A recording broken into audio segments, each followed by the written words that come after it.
Breaking tonight, Michigan Attorney General Dana Nessel says she will prosecute 16 Republicans who she's accusing of being false electors in the 2020 election.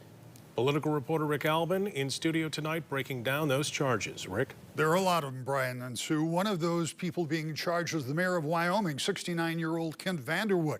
The charges stem from the presidential election that President Trump said was stolen, though dozens of independent investigations turned up no such proof.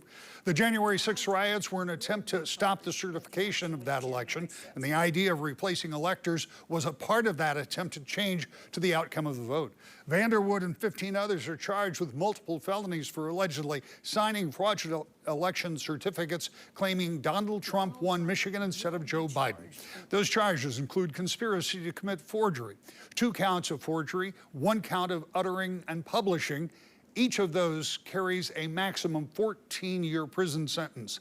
All 16 are charged with 1 count of conspiracy to commit election fraud, a 5-year felony, and 2 counts of election law forgery, a 5-year felony. Also charged from our area are Rose Rook of Paw Paw and Ken Thompson of Orleans.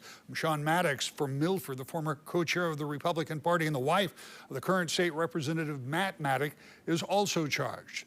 According to Nessel, the group met in the basement of the Republican headquarters to sign the fraudulent documents that, according to the AG's release, said that they were, quote, duly elected qualified electors for president and vice president of the United States for the state of Michigan, end quote. Then they sent that information to the U.S. Senate and National Archives, according to Nessel, to replace the candidates actually elected in the state. In the last few minutes, we received a statement from the city of Wyoming that says, quote, we are aware of the charges against Kent Vanderwood. These actions did not take place in his capacity as a city official. With any charges, there is a legal process that needs to be followed, end quote. The Attorney General's office said this is an ongoing investigation, has not ruled out further charges against other people who may have been involved. Brian, Sue? Rick, former GOP co-chair of the party, a sitting mayor. Have you ever seen anything like this?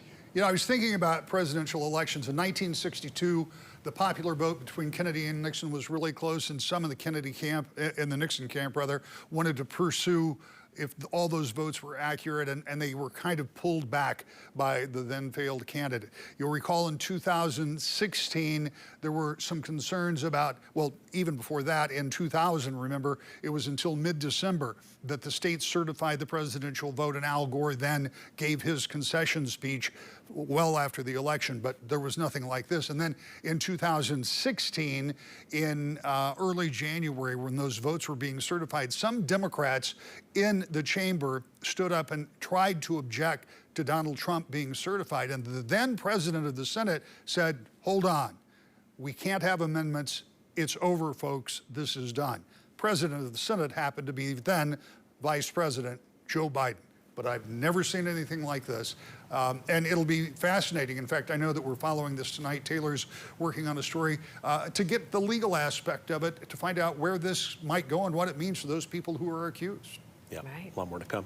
Rick Albin, thank you. Thanks, Rick.